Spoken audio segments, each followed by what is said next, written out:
much money with that thing. I say, what the hell is going on? It was so hot. And then I ran for politics. And the truth is, she wanted to come. She pretty much gave it up. It was really good. Great shoes, great everything. Very stylish, and a lot of people still talk about it. But she gave it up because she wanted to go, and she didn't want something like the United Nations Secretary. I wanted her to do that. I said, you would be a great ambassador to the United Nations Secretary. There'd be nobody to compete with her. I tell you, she may be my daughter, but nobody could have competed with her rat-tat-tat, the whole deal she's got.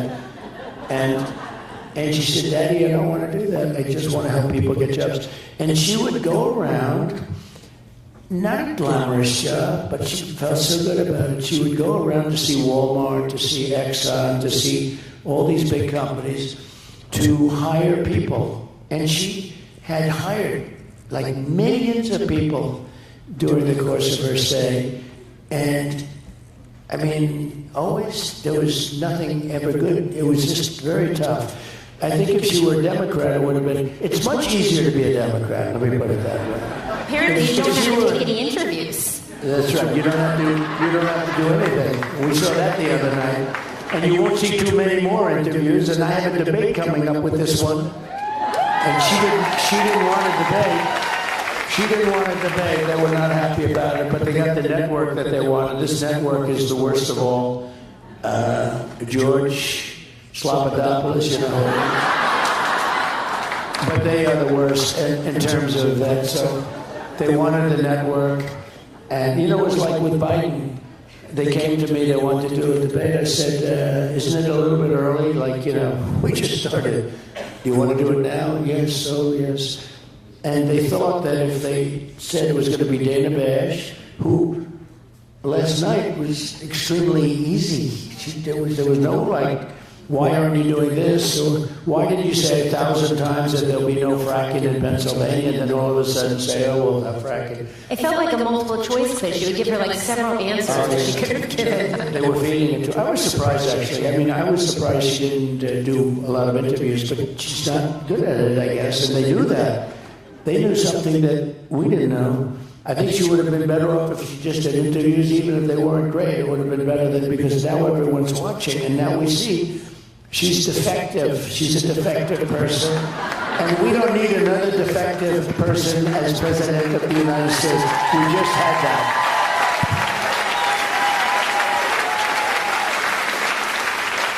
I've heard you talk about your mom in interviews before. She was obviously a very strong woman.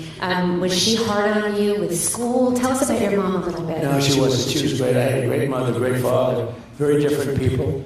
My mother came from Scotland.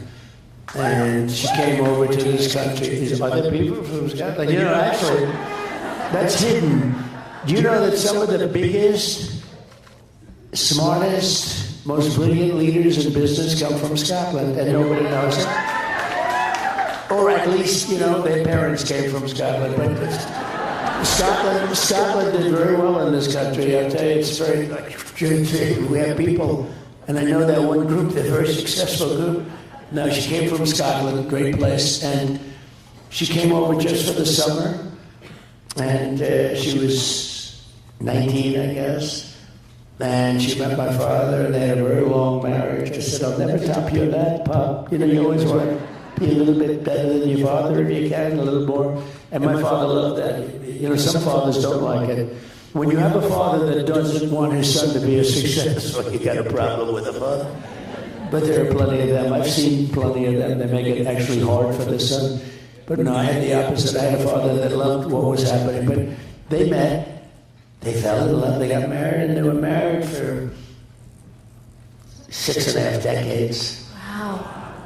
A long time. I said, Pop, I'm not going to be able to beat you with that. But anyway, and they had just a great marriage. Very different people. But they had a great marriage, very, very strong marriage.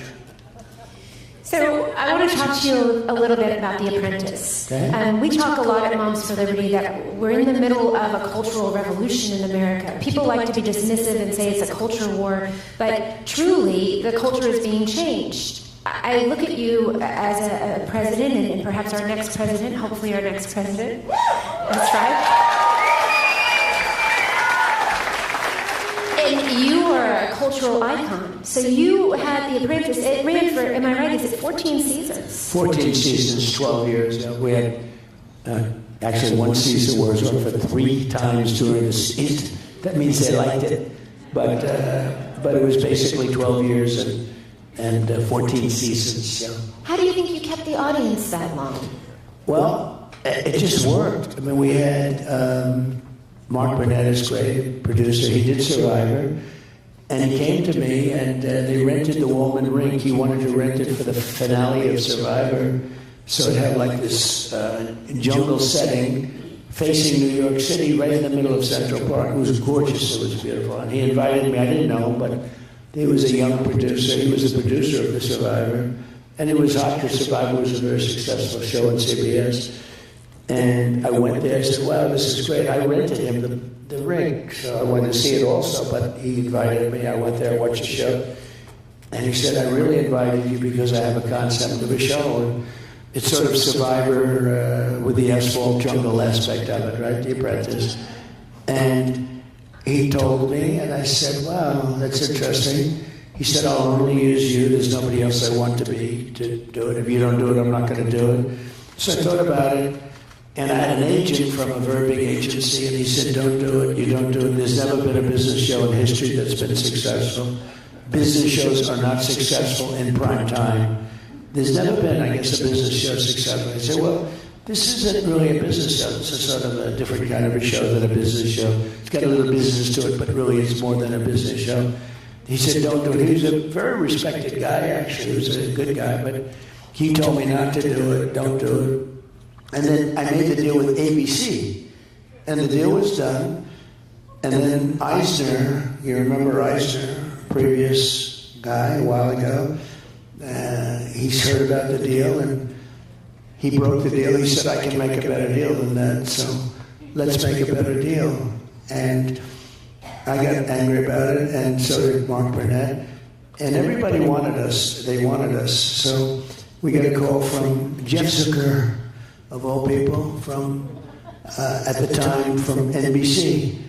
Then he was heading up NBC. They were having a real drought. They hadn't had a top 10 show in a long time.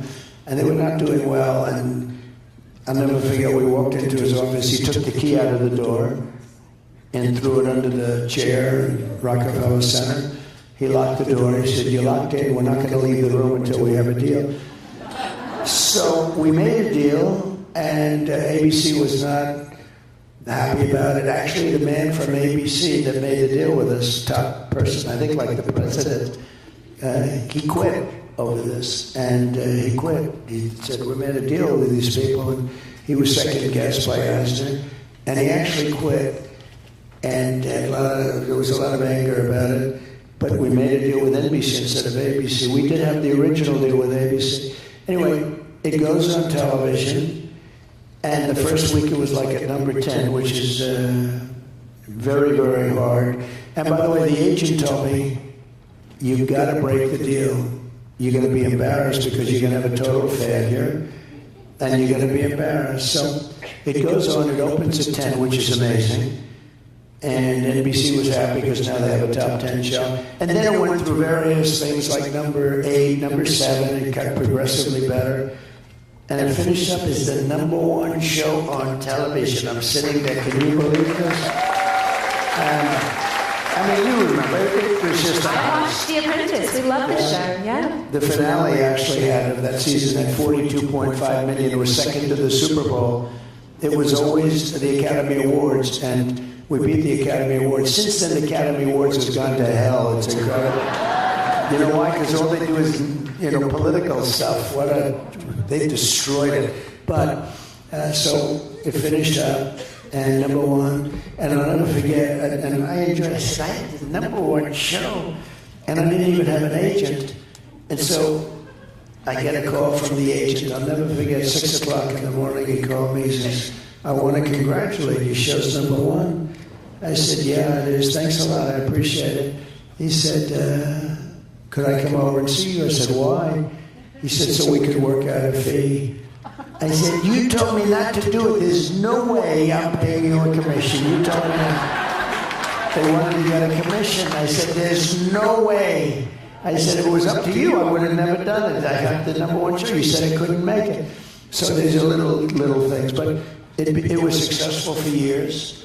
It just did well. And then around the 13th, actually the 12th season, they put me into a poll with a real stiff named Mitt Romney, total stiff.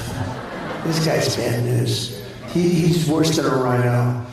And he was running, and they just put me into a poll. I think it was NBC, and I was watching Meet the Press, actually, and with Sleepy Eyes Chuck Todd. Did you ever hear of him? He's a sleepy guy, isn't he? Sleepy Eyes, another beauty. So they put me into a poll, and in the poll, I go to #1. I'm rated #1. Romney's a distant second or third. And I was in various polls, and I kept saying, I'm always like rated #1. And I wanted to get out, but I couldn't get out of the contract because I had an apprentice. Plus, I had 2 buildings that I was finishing. I wanted to get them finished. Not good when you don't finish them. Rely on somebody else. You don't want to do it. But I said, maybe if I have a chance, I'll do it the next time. And I did it the next time I ran. And we had 17 people. It was a rather violent series of debates, if you remember, right? Rosie O'Donnell, only Rosie O'Donnell. That was a tough one. Only Rosie O'Donnell. You've said this and that. I won't use the terms. You've called women this and that and that. And a lot of it was show business related. I said, only Rosie O'Donnell. And the place went crazy. And the second question I got was Brett Baer. He said, this was a Fox one. And he said, please raise your hand if you will not support the winner of the group of 17 people, whoever wins the nomination. So I raised my hand. I was the only one. I said, I can't say for sure I'm going to support. I don't like certain other people. I don't know them. A couple of them I do. You remember that? Those were my first 2 questions. Only Rosie O'Donnell, and I raised my hand. And I said that. I was honest, and the place went crazy. So actually, they were 2 of the more interesting. They were the first 2 questions I had. I went through a lot of debates. I went through like 14, 15 debates then. Then we had the debate with crooked Hillary Clinton. Remember that one? Oh, that was pretty good. Doesn't remember that debate. That was a pretty good one. Crooked Hillary, she was a crooked one. And we had... What? So politics has been very interesting. It never stops, right? Then we had the debate last time with Sleepy Joe Biden. How did he do? He was sharp as a tack. I would just like to say, I thought you handled yourself so beautifully in that interview. I have to be honest.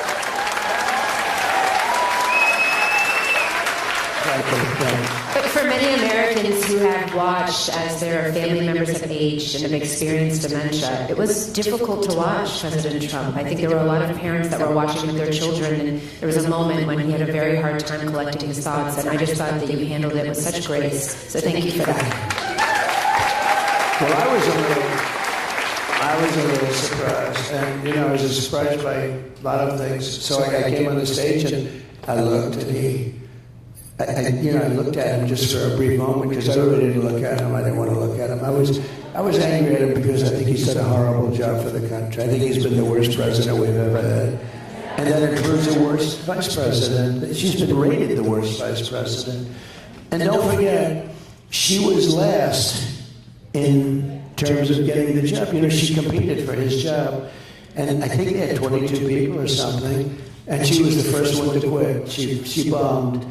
And she quit, and then all of a sudden she's now running. And from my standpoint, I spent $100 million fighting Joe Biden. And even during the convention, we're only talking about Biden. And then we're not fighting him anymore. We're fighting somebody else. He got 14 million votes. I'm not saying he should have gone on, but I think it seems unfair because a lot of people did a lot better than him. Like you had a person that came in second and third and fourth, and it's Bernie Sanders actually essentially came in second place, I guess, right? And so you say, why aren't you doing a democratic process? So, I'll give them some of their stuff. They are a threat to democracy. They say they are a threat to democracy. So she was the nastiest person to him. Remember, she called him a racist. The bus, you remember the story of the bus? Fake story, probably. Well, she also said, I worked at McDonald's. Turned out she didn't work at McDonald's. Did anybody see that? After an exhaustive study that took about 20 minutes, they found out she never worked there. So, there's a lot of fake stuff going on. But we don't need that for a president. And our country can't stand it. We are really in trouble. We're a failing nation, whether you like it or not, and I'm sure you don't like it. But we are a very sick nation. We're a failing nation. And on top of it, we have millions of people in here.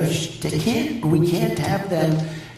If they were great, but you're not going to have people where they're emptying the doors to jails and emptying the doors to mental institutions where seriously sick people are coming into our country, and no country can stand this. There's no country can stand it. So I was not happy with it because, I only did it because I want to help the country. I didn't need this.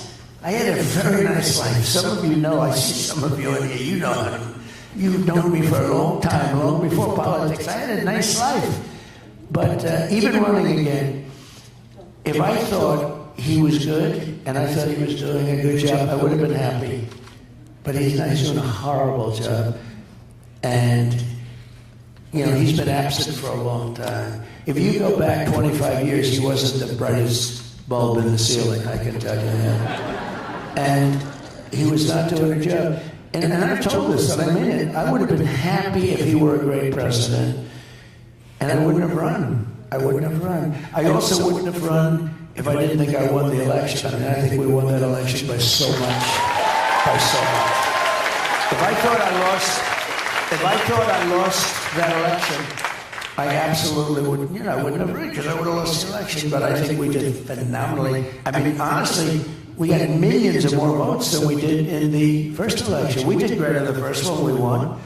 And I was told we got 63 million votes in the first election. I was told that if we get 63 million votes, same number, there's no way we can be defeated. I got 10 or 12 million votes more than them, more than anybody had ever got. We got the most votes of anybody, of any sitting president in history. And he beat us by a whisker. And it was a terrible thing. They used COVID to cheat. And it was a terrible thing. And then I watched, and I thought it was very, very sad because of, the election it brought great division to the country. But I watched, and I saw how bad things were. I saw the border, the open border, and everything. I found out about the open border when we built hundreds of miles, and then we had a little bit more that I was going to add because there were certain areas that you needed it. And we had everything fabricated, very expensive wall. Those walls are expensive. They're steel, concrete, and rebar. And they have a lot of wiring in them for all sorts of security equipment. But it's very expensive stuff. It's exactly what Border Patrol wanted. They have anti-climb bars and everything on them. So we did them. It could have been erected in 3 weeks. And they kept saying, we're not going to do it. And then I realized they weren't going to do it. And they sold a bunch of that wall for 5 cents on the dollar. So, that's when I realized they actually want open borders. Because you say to yourself, who would want open borders? Who would want men playing in women's sports? Just think of this stuff. No, but who would want that?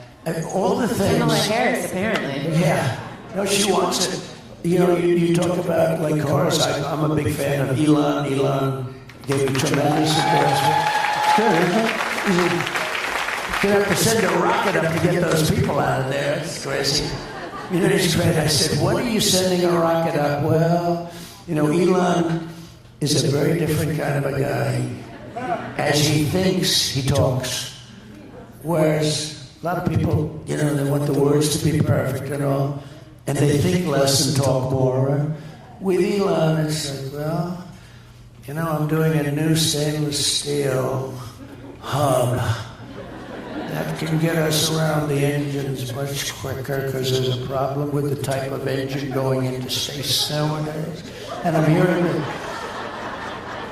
And but in the end, I think we can have a good hookup because of the new foils that are coming up. And I'm hearing everything that's going through his mind. But he's a super genius guy. Oh, I loved that conversation that you had on Twitter. I listened to the whole thing. I thought that was absolutely fantastic. I think we're going to do another one, too. They had a number, like I heard 750 million. They had a number that was so crazy and large. And we had a good time. We talked for 2.5 hours. And, it was the number one ever. There's never been anything like it in terms of people listening or watching or whatever. But he's a great guy. But I said to him, the one thing is that, and I'm a huge fan of his electric car. I think it's incredible, this car. I think what he does. And I'm a big fan of electric, but they don't go far.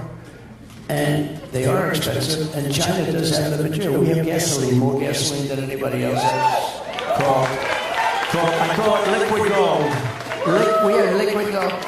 But, and electric absolutely has a place. You have electric, but you have to have gasoline-powered cars and hybrid-powered cars, and maybe hydrogen is going to be next, who knows?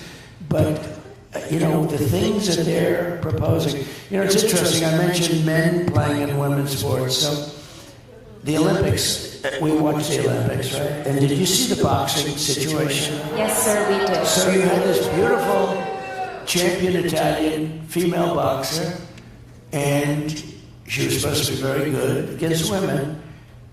And I was watching it for some reason. I find it very interesting. And she was fighting a person that transitioned. And I wouldn't want to fight this person, but transitioned and met certain qualifications. So, can we talk about that for a second? Yeah. Because you're talking about Elon Musk. Elon Musk recently did an interview with Jordan Peterson, and he talked about the fact that one of his children has decided that they're transgender. He talked about the woke mind virus. When you look at Tim Walz, who is now Kamala Harris's running partner, he has made his state a sanctuary city, sir, which means that a sanctuary state, for children, that they can go there and have gender surgeries paid for by the government. And so I just ask you, there's been an explosion in the number of children who identify as transgender, and children are being taught that they were born in the wrong body. It's an incredibly abusive message to send. So let's talk a little bit about some of the things that you might be able to do as president. Well, you can do everything. President has such power. He has such power. For instance, you can close the border. You don't need a bill. They keep saying, well, just give us a bill. It's just a vote. They had the worst bill I've ever seen. It was a disaster. And they wouldn't have signed it anyway, because they do want open borders. They want to have open borders. They want to have all sorts of things that almost nobody in this room wants, who I think 85-90% of the country doesn't want if they actually. I absolutely agree with you. But the transgender thing is incredible. Think of it. Your kid goes to school and comes home a few days later with an operation. The school decides what's going to happen with your child. And many of these childs, 15 years later, say, what the hell happened? Who did this to me? They say, who did this to me? It's incredible. Just to finish that boxing, so the Italian girls, and the left is not a hard punch for those of you not into pugilistic affairs. But a left is just sort of a guarding punch, right? So she's fighting this person that's transgender, and the guy, boom, hits her with a left. It was like she got hit by a horse. And then she backed up. It was weird. She sort of like, and then he hits her with another left, and she said, that's enough, I can't take that. He ended up winning the gold medal. And there was another one who also transgendered, and he or she ended up also winning the gold medal. Tiffany said it, I didn't. I'm a politician. I have to be politically correct. I'm a mom. I have to protect my kids. No, but think of it. So the two people, the transgender, the whole thing is crazy. Have you seen the swimming records lately? How about the weightlifting records? That's one of the best. You know, a record that was like for 18 years. They put a quarter of an ounce on one side, quarter of an ounce, a little bit on one, a little bit. I think it held for 18 years. This guy walks along at 20, beating the record by 115 pounds. It's crazy. The volleyball, we're a championship volleyball players playing against a team, and one or two of the people had transitioned, and the ball was hit so hard into the head of the other girl on the other side that she was knocked out, had a concussion, and she said, if she was a championship player, like an All-American player, she said, I played volleyball all my life, I've never seen a ball travel with that speed. It's crazy. And even with all of that, they won't change. And you know what? Everyone's afraid to talk about it. Even the people, not Tiffany. Not Tiffany. We're going to fight to keep our girls safe, President Trump. We're going to fight to make sure that our girls have privacy and safety in their bathrooms, and that they have. Christy Nome, I think, said it best. She said, "We will not allow mediocre men to beat extraordinary women." Yeah. That's right. It's also very demeaning to women. I don't know how they get away with it, but the Olympics was the best thing that I've seen, because you really see when these boxers came out. It was so ridiculous, and they just go through it like nothing. And why should women have to swimming to? Why should women have to compete? Now, it was sort of hard to get in. I don't know how these two people got in, but they got in because in some cases, you know, they weren't allowed in, so they have a crazy standard going on. But it's so demeaning to women, and women are working so hard to like make a team or to make a record. And these records that are being set now by people that transitioned will not be broken maybe 1,000 years from now by a woman. I don't know. But they're not going to be broken by a woman. It's a very sad thing. And you know, Kamala is totally in favor. Now, she's gone away from everything. You know, she's called the greatest flip-flopper in history. She loves fracking now. She said, there will never be fracking, we will never frack. And everything that she said would do, she's not doing it. There's like 12 or 14 things. There's never been anything like this. And you know, in one way, it makes you very dishonest, because, you know, I could see somebody, throughout history, people have gone into one or two areas where there's a difference. You know, you like something and then all of a sudden it's, but almost every single thing. In fact, we're seriously thinking about sending her tomorrow a MAGA hat because she loves everything we're doing. So we're going to send her a nice, bright red, Make America Great Again hat. You should do that. I love when J.D. Vance said that he thought maybe she might come out at the debate with a blue suit and a red tie on. That could happen. It's crazy. So, President Trump, you know, our moms are busy women, and they have families and busy lives, right? And many of them never thought that they would get involved in politics and run. Did you ever think about running for office at other times in your lives? And then just some advice, because you come under fire a lot. Our moms are standing for things that often the media attacks them on. We'd love to get some advice from you about running for office. Yeah, so I would say don't do it. Run for office. We want you to run for office. I do say this, though. It is nastier to run as a Republican than it is. Now, I'm the ultimate, you know, I mean, they suffer from a thing called TBS. Do you know what that is? TBS, it's a horrible, horrible terminal disease. It destroys the mind. It destroys the mind before the body, but the body eventually goes. TBS is Trump derangement syndrome. They have it at levels. They can't even stand their life. They can't stand anything. And, you know, part of the reason is I won an election, which everybody said couldn't be one. Couldn't be one for a lot of reasons. Number one, he had never done it before. You know, it's not that easy to be a politician. I mean, you have to have something. And we won. And we really did a great job. You know, we rebuilt the military, we gave the largest tax cuts ever, the largest regulation cuts. In terms of health, we did something that was amazing. We had right to try. You know, we have the greatest scientists in the world, greatest doctors in the world, greatest laboratories in the world, better than anybody else, much better than China. China's very good, but much better. Acknowledged. And we have things to fight off diseases that will not be approved for another 5 or 6 years, that people that are very sick, terminally ill, should be able to use, but there was no mechanism for doing it. And I got everybody into a room. The insurance companies didn't want to allow it because they're terminally ill. They don't want to do it because then they'll get sued for somebody dying even though they're terminally ill. The states didn't want it. The government didn't want it, the federal government.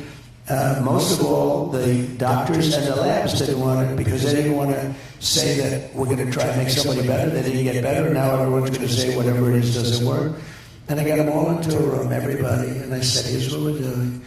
You're going to sign these documents. Nobody's going to have liability. If somebody wants to come, because you know they'd fly to Asia, they'd fly to Europe, most of them didn't have money, they'd go home and they'd die. It was a hopeless situation. But if they had money, they'd go to Asia, they'd go to Europe. We have much better technology. And what happened is I got everybody in a room. I said, listen, there's not going to be any liability. People are going to sign a document that they're not going to sue the country, they're not going to sue the state, they're not going to sue the doctors or the medical platforms, they're not going to sue anybody. They just want the drug. And we have saved thousands and thousands of lives. It's amazing. It actually worked out differently. The drug companies now are liking it to a certain extent because it's the ultimate test. Somebody's terminally ill, and all of a sudden they get better, and it's happening with thousands. And I got that done. They've been trying for 60 years to get it done, and we got it done. They don't have to fly away. And it's really had the reverse. People were finding cures to things. And when a terminally ill person, a person that's almost ready to die, goes in and starts taking something, and now all of a sudden that person gets better. It's an amazing thing, and we save thousands of lives. So we've done a lot of. We'll talk about parental rights if we could for a little bit. We're a parental rights organization. And we saw Terry McAuliffe lose his bid for governor in Virginia. Remember that? Yeah. I actually do. And he said famously that he didn't think that parents should be making decisions about what their children were learning in school. And we believe that every parent has a fundamental right to direct the upbringing of their children, right? And that includes their education. So what do you plan to do at the federal level to help us to protect parental rights and education freedom like school choice? Okay, so I like to say that we're the party of common sense. I mean, we're conservative and all of that. Walls are common sense, right? All of the things we're talking about, no men and women sports, no gender operation. I mean, these operations, it's crazy. You know, I don't know if you know, Europe has gone totally away from it now. Yes, sir. We're way behind them. They don't do it anymore. And this is just horrible. But who could even believe this is happening? So think of it. You have these parents that end up in fistfights at school meetings, and the parents mean well. They end up getting arrested, put in prison. I've seen things, especially Loudoun County, right? Loudoun County, it's a hotbed. Anybody from Loudoun? You know, I have the property. I have the big, great golf course there, right on the. I offered you had the head of one of your groups that was very impressive to me, and I said, anytime you want to use my land along the Potomac River, right under the American flag. I mean, I have sort of an unlimited capacity there. It's a lot of acres, and it's miles along the Potomac. It's truly beautiful, but you know, I'm for parental rights all the way. I don't even understand the concept of not being. Thank you. No, but when you see some of the things, it doesn't. That's another. You know, like why would somebody want to have an open wall? When you see some of the things that they want people to do in these school boards, and they become like dictatorships. And the parents are screaming for the life of their child, a lot having to do with transgender, a lot having to do with a lot of other things. You've got to give the parents truly love the kids, okay? Some of these people on the boards, I think they don't like the kids very much, what they're doing. So you have to give the rights back to the parents. And I can't imagine it. Well, okay, this administration has been the opposite. This administration, it's like the FBI goes after the people. They're like it's some kind of an insurrection. It's yes, sir. crazy. They called us domestic terrorists, President Trump, Can for you believe speaking it? out at school board meetings. Well, we'll change that on the first day, I promise you.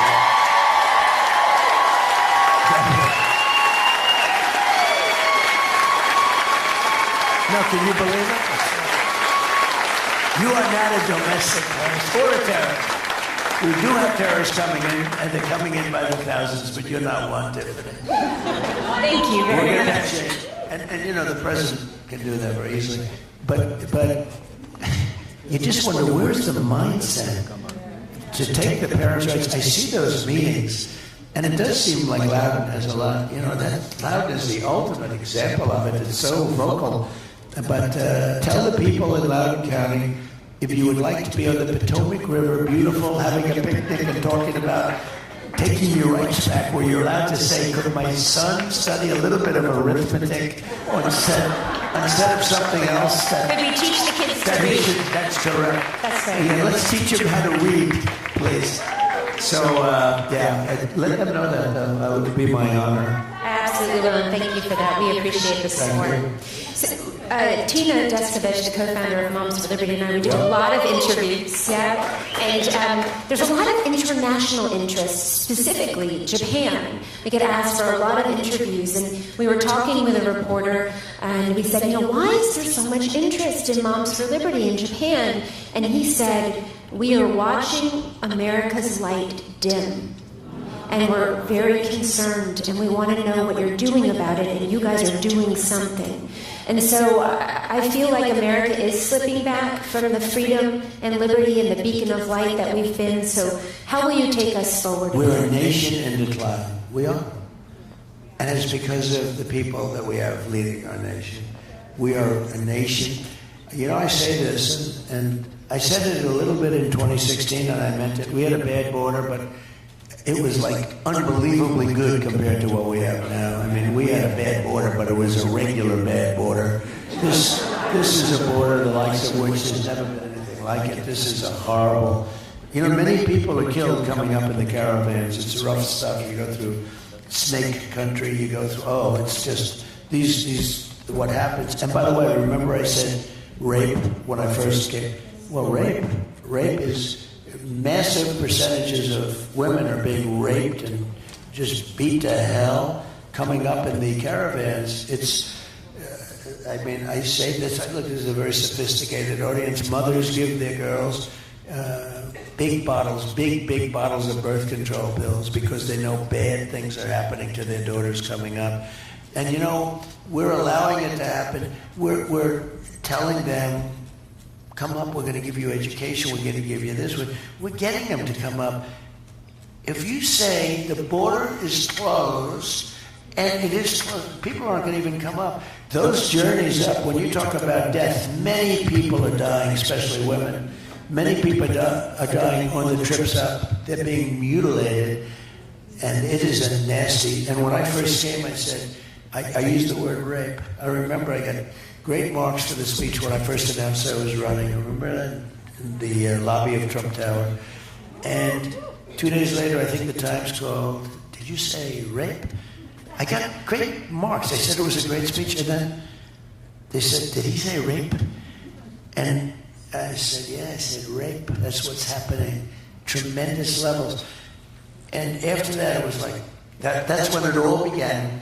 And it was like, incredible what they said. Well, what I said is nothing compared to what the fact is.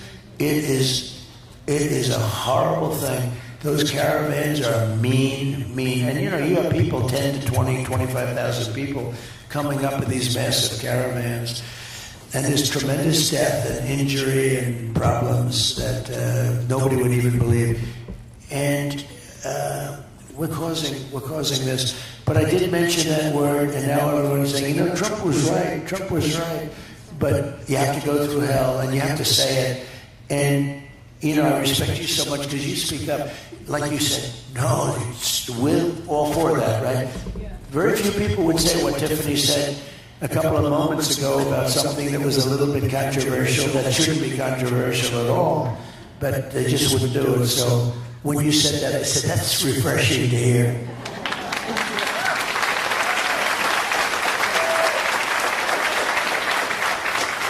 I just want to thank you for taking the time to meet with so many of the victims' families of crime that we've seen. Lake and Riley's family, for example. I'm just going to ask, what is that experience like for you, meeting with the parents of children who are being killed by illegal immigrants? It's terrible. They're being killed by illegal aliens. There's no correct term, because any term you use, they criticize you. You shouldn't use the word alien. You shouldn't use the word migrant. They want to take all the words away so that you can't talk about the subject anymore. That's exactly right. But Lincoln was this beautiful young woman who was savagely beaten and killed by a migrant. But there are many of them. I can tell you the parents will never be the same. I was at the border 3 days ago with 3 people, 2 where their child was killed, and 1 where she was badly injured. Beautiful woman. She was badly hurt. They stole a car. She tried to stop them, and they ran her over, and this and that. She was, thought she was going to be dead, but she had a terrible fracture in the head. And I had a case that was very interesting. The 13 people that were killed in Afghanistan, you all know about that. That was grossly incompetent. Getting out was fine because I was going to get out. I would have been out before them, but we had an election that happened. But we would have been out with dignity and strength. We would have taken the military out last. Not first, they took the military out first. But they had 13 people killed, and I got to know many of the families of the 13. It was a terrible, tragic thing. None of them should have died. Those people were essentially killed by a stupid administration that didn't know what they're doing, and bad generals like Milley, who was a bad general. And, nobody was fired. It was the most incompetent. I think it's the most embarrassing moment in the history of our country, the way it happened. Remember the planes taking off and people falling off the planes. Many people fell to their death. They were hanging onto the wings. They probably thought they could take the plane and fly on the plane, and they didn't realize the plane's going 500 miles an hour. And they fell off at 3,000 feet. That's 3 times the height of the Empire State Building. They fell off. They started falling off, and then they all were off. And a lot of people. But it was a horrible, horrible moment. But you had 13 people killed, many people badly injured, meaning no legs. We had 1, no arm, no legs. And the arm that was left was battered. Face was badly hurt. And these are people, this is just horrible casualties. But I got to know the people, and I felt very badly, and they viewed me as their president, frankly. And I don't want to do anything about it. I don't want to say that, but they viewed me. And I everybody knew because it was covered, but not covered like the press should cover it. The press doesn't talk about bad things. They don't talk about what happened in Afghanistan anymore with the Taliban, with that horrible leaving. It wasn't the leaving. It was great to leave because, they were there for like 20 years, and we were leaving, but we were going to keep Bagram, which is one of the biggest Air Force bases in the world. And we were keeping it not because of Afghanistan, but because of China, because it was 1 hour away from where China makes its nuclear weapons. So we were keeping that. And it would have been fine, but it was time now to turn it over. Despite the threat to democracy, I did turn that over. I didn't say, they said, he'll never give it over. These people are crazy. They're crazy. But anyway, so I gave it over, and they took over. And I didn't have anybody killed in Afghanistan for 18 months. I had a long talk with the head of the Taliban, who's really the boss. And his name is Abdul. And I said, Abdul, don't do it. Don't do it. And you don't do it. And he said, but why, sir? Why do you send me a picture of my home? Abdul, you'll have to figure that one out. He went, but why do you send me a picture of my home, Your Excellency? Call me Your Excellency. And he was fine. Look, I said, you can't do it. You can't do it. You hit any. They had snipers that were killing our people. Our wonderful soldiers, snipers from a long distance. And we didn't lose one person in 18 months. And then we had this catastrophe happen, which should have never happened. We had them in good shape, but we had to get out. It's ridiculous that we were there. And we left $85 billion worth of equipment. You know, they became brand new equipment, too. Equipment that I bought. They left brand new goggles, tanks, planes.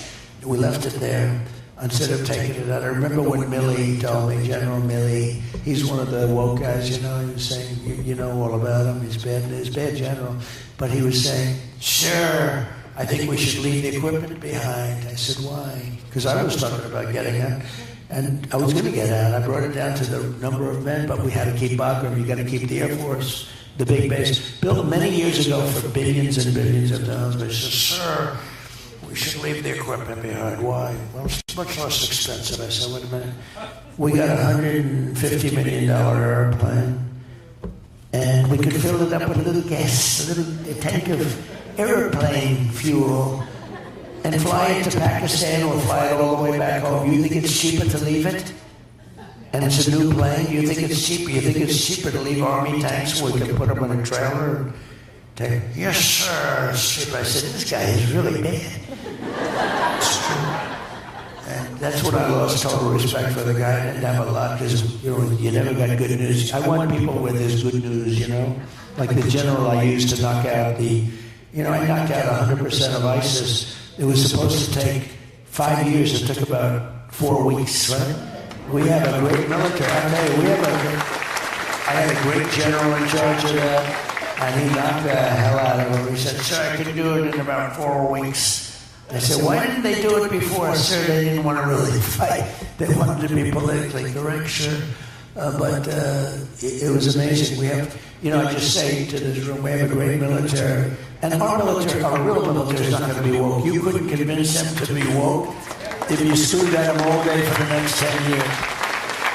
But the guys on television are woke, and a lot of the top people are woke, but they'll all be gone pretty quick. They're going to all be gone. You get them out. When I was in Milwaukee, I got to meet some of the Gold Star families. And we had a big problem. So I was called by these families, and there were probably 4 of them. There was also somebody very badly injured with the legs and everything. And they asked me, would it be possible 2 days ago, right, to go to Arlington National Cemetery to celebrate the life of their children who had been killed 3 years ago. And this was the whole thing, the whole disaster in Afghanistan, where they set off a bomb and probably 500 people were killed altogether. And we got to think of the other side also, but it was a terrible thing. But we lost 13 soldiers. We had 45 soldiers that were really badly hurt too. Nobody ever talks. You ever notice somebody loses their leg or both legs or their arm? In one case, an arm and 2 legs. And nobody ever talks about them. They talk about, because we have to remember that those people are, nobody ever talks about them. And we had some people that were horrifically injured.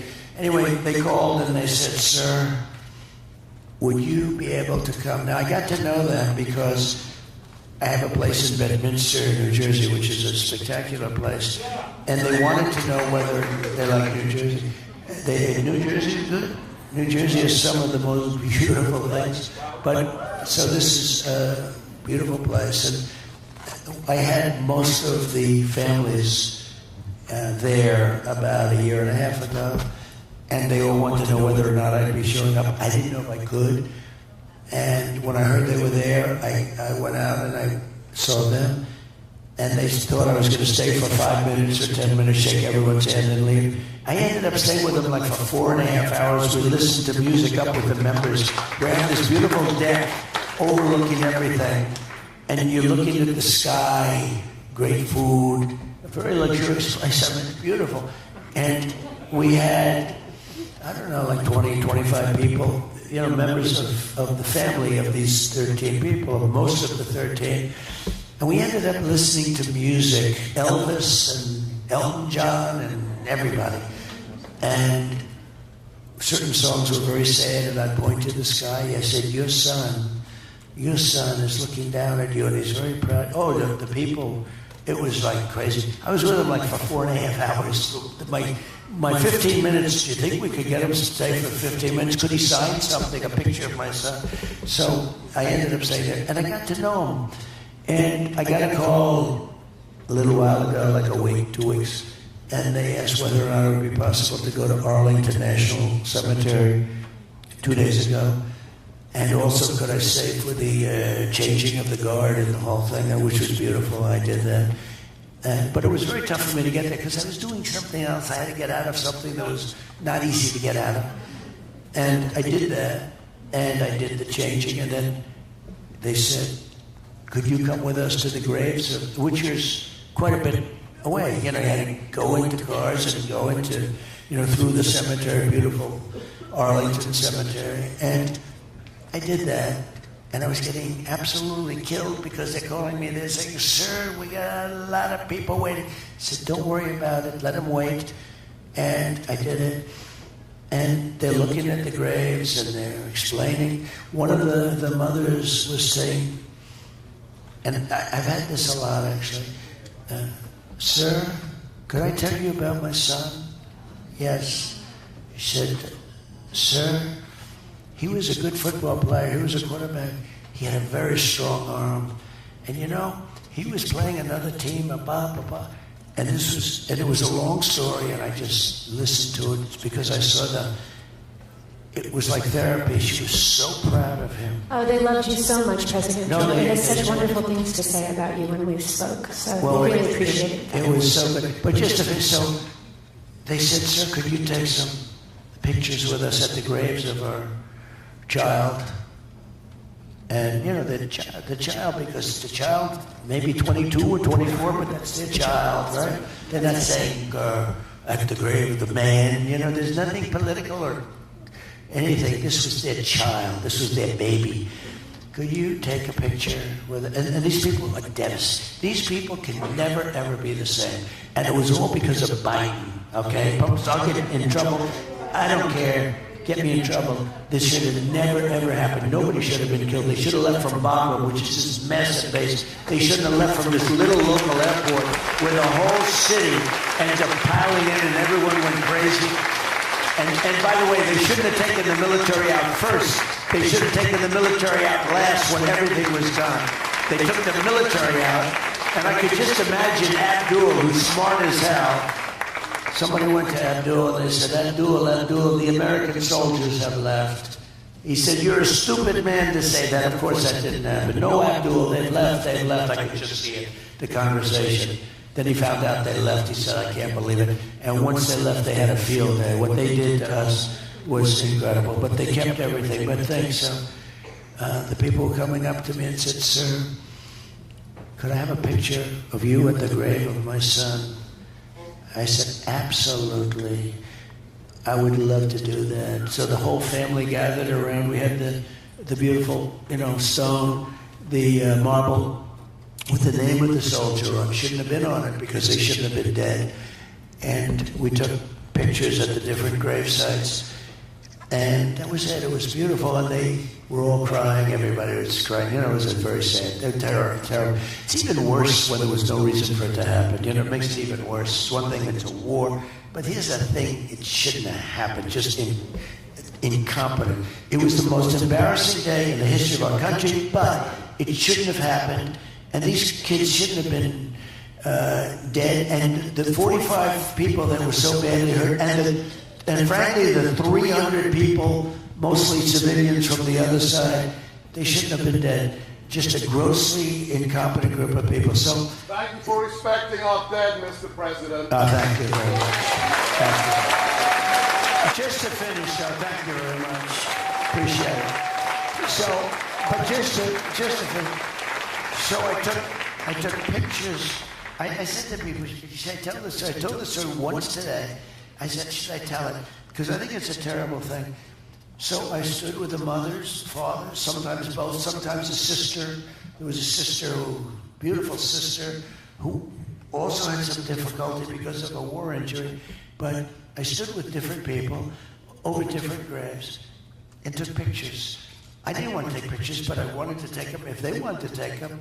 And the former president of the United States is with them. They're very happy about that, as happy as they can be, because they'll never be happy.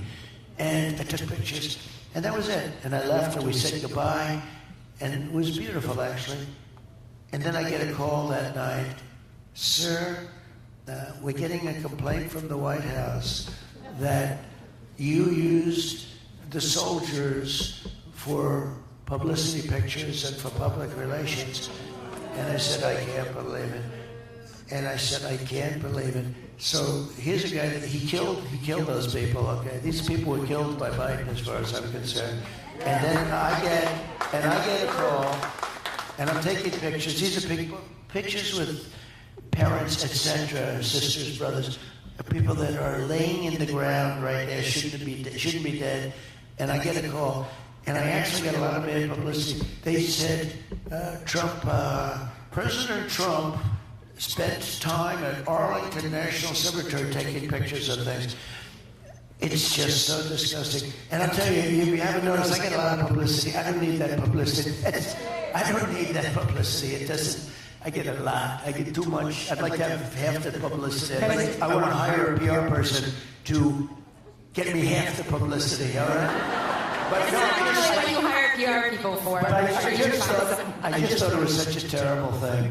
So I just want to tell you, I think it meant an incredible amount to them. I know it did. They've spoken about it. And thank you for loving the American people. Thank you for working to make America great again. Thank you. So we thank you for your time today, spending time with us. I want to tell you, Moms for Liberty is a nonpartisan, nonprofit organization. And we only endorse in school board races. But I want to tell you personally, sir, that I endorse you for president of the United States. That's really nice. Wow. I didn't even expect that. Thank you, Tiffany.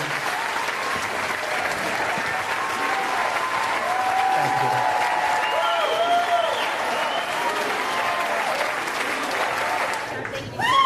Well, thank you so much. And it's an honor to be here. It's a nice group. We just left Pennsylvania. We had a big rally and a big speech. And I said, okay, that's it for the day, right? No, sir, you're going to D.C. now. Congratulations.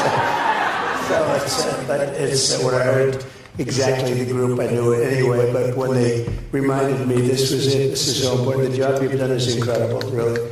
And it's an honor to be here. Thank you.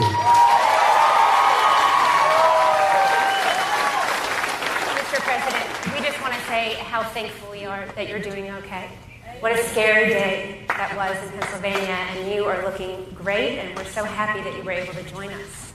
You and I were talking a little bit backstage, and you were sharing with me a lot of the concerns you have about the border and what you're seeing happen with illegal immigrants across the United States. And I thought I'd give you an opportunity to talk a little bit about that to start off. Sure, because you're talking about moms and you're talking about family, such a big factor for you, just about everything.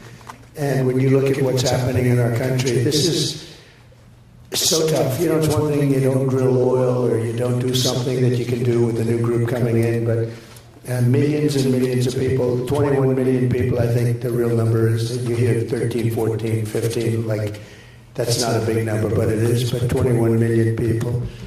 And many of these people are criminals. Many of these people are coming out of the roughest countries in the world, and they're coming from all over the world. They're not just coming from South America. You know, everyone thinks they're coming from like Guatemala, El Salvador. They're coming from Mexico. They're coming from everywhere. I was speaking to the Border Patrol. They said in the last 12 months, 159 different countries were represented by people having come in illegally. And that's some number. But these are tough people.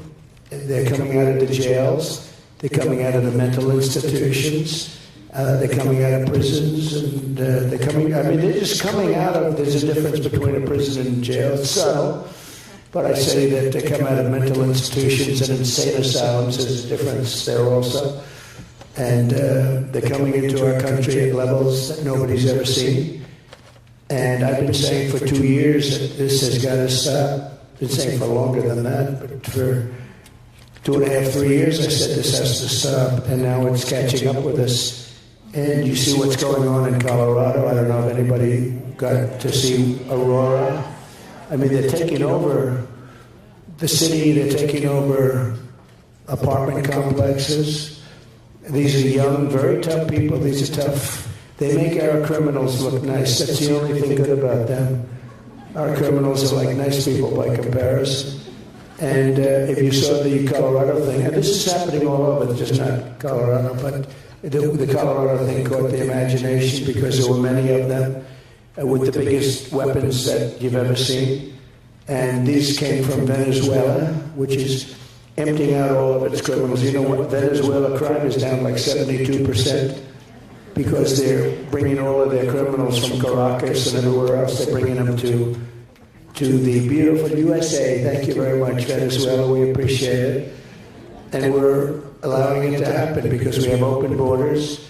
And again, this is happening with every continent. We have Africa well represented, coming out from the Congo. 22 people came in recently from the Congo. Where do you come from? We come from prison. What did you do to get into prison? We will not tell you. Bad stuff. And we have them here. No intention of bringing them back. None whatsoever. And they're all over the country. But now what they're doing, you know, if you think 21 million, so if you say a certain large percentage of them are bad, because when you empty out your prisons and you empty out your mental institutions, it's a lot of people. It's bigger than most armies are in our country, if you add them up totally. So we had 159 countries, let's say, but we have massive numbers of people. And what happened in Aurora today is incredible because they basically have just taken over a swath in the building, and the people are petrified. The people living in the building, they're leaving. And when they tell the police about it, I mean, the police, you know, they don't need AK-47s. That's a very powerful weapon. I learned a lot about weapons over the last 6 weeks. There's a big difference between different weapons. But they're coming in with very powerful weapons, and the police have guns that are rifles and machine guns and things like that, wheeling around pretty freely and know how to use them. And this is affecting our schools because we want to talk about schools. And they're taking over schools. We have MS-13 gangs. They're the toughest gangs, they say, in the world, probably are. I got them out by the thousands. I took them out by the thousands. Obama couldn't get them out because the country wouldn't allow them to come back in. They were putting airplanes, big airplanes on the runways so you couldn't land the planes. They'd have to come back to the United States loaded up with these same people that they were supposed to take out. And I got them to take them by stopping aid, $750 million to different countries. And I won't go through this too much, but basically I said, how much money do we pay to Guatemala and to a few other countries? And the number was $750 million, which is a lot, but it's not that much. We give so much money away, it's so crazy, to countries that hate us. By the way, we give a lot of money away every year to Afghanistan. Billions and billions of dollars. And I think that Harris, and by now we're starting out by Harris, a Marxist. She's a Marxist, by the way. Good people are finding that out. She's a total Marxist. Her father's a Marxist. He's a Marxist professor. He teaches, I guess, the economy from a Marxist perspective, and he taught her well. But when you look at what was happening, you couldn't get the people out. And when I said, you're going to get these people out of here, the general came to me, sir, they won't take them back. Who won't take them back? The countries from where they came. And they would put airplanes on the runway, they'd block up the bus routes, they'd block up everything, so we'd bring them back, and you couldn't bring them back, Tiffany. So it's such a horrible thing. And I said, how much aid do we pay them, sir? We pay them $750 million combined. I said, that's a lot of money. It's a lot. Well, tell them we're not paying them anymore. It's effective immediately. Yes, sir. And they told them that. And the following morning, I come into the beautiful Oval Office, that Resolute desk, which is so beautiful. You know, now Biden goes around using that. He didn't even know the name of the Resolute desk. Now we talk, I sit behind the Resolute desk. He doesn't even know what the hell it is. This guy. That's a beauty. Boy, I tell you, did they do a coup on him? Anyway, so I said, tell them that's not happening. So the following morning, I get to the office and I get a call from 3 countries, let's not use names, and all very smart leaders. I'd be doing the same thing if I were them, to tell you the truth. I'd say, empty out my prisons, dump them into the United States, don't ever let them back. And I would be doing it every bit as much as them. I don't blame them if they can get away with it, but they should be able to get away with it. So I said, you're not going to get the money. They call me up. They say, sir, I understand. And I know all 3 of them. I know all of them. I know all the leaders. They're all at the top of their game. And we have a bunch of dead weights, okay? We are being taken advantage of as a country so much. I've never seen anything like it. So they said, essentially the same conversation. Sir, good morning, sir. I understand there's a problem, sir. You have to understand, this has gone on for 10 years. They wouldn't take their people back. They wouldn't take MS-13 back. They dumped them in our country, wouldn't take them back. I said, well, you know, you're sending them up in the caravans and other ways, and you're not taking them back. You're never getting any more money from the United States. Sir, we would like to take them back. We would love to have MS-13 back with us. We think that's such wonderful. Anyway, they made it very easy for us to get them back, and we took them back by the thousands, and we took also a lot of others back. And then these clowns took over the country, and everything closed up. And by the way, they're paying them now $4 billion, I understand. Can you believe it? And they don't take them back. It's just so sad to see what happens. They're paying much more money than I was talking about. They raised it. They actually felt it was good to pay them more. They said, why? They said, economic development. It's not economic development. It's the development of a dictator. Because they keep the money, they're not doing any economic development.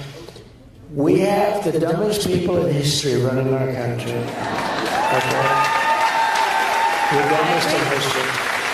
And we have to get these people. So we brought it back at all. But what's happening to our country is being poisoned. And your schools and your children are suffering greatly because they're going into the classrooms, they're taking the seats, and they don't even speak English. It's crazy.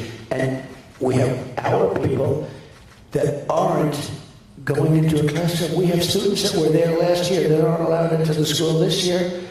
They're not allowed.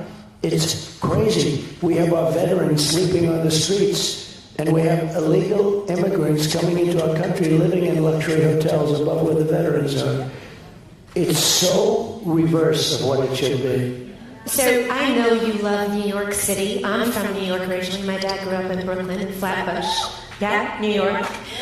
But like many other cities in America right now, it's a city in decline. You were in New York when Mayor Giuliani really did great reforms.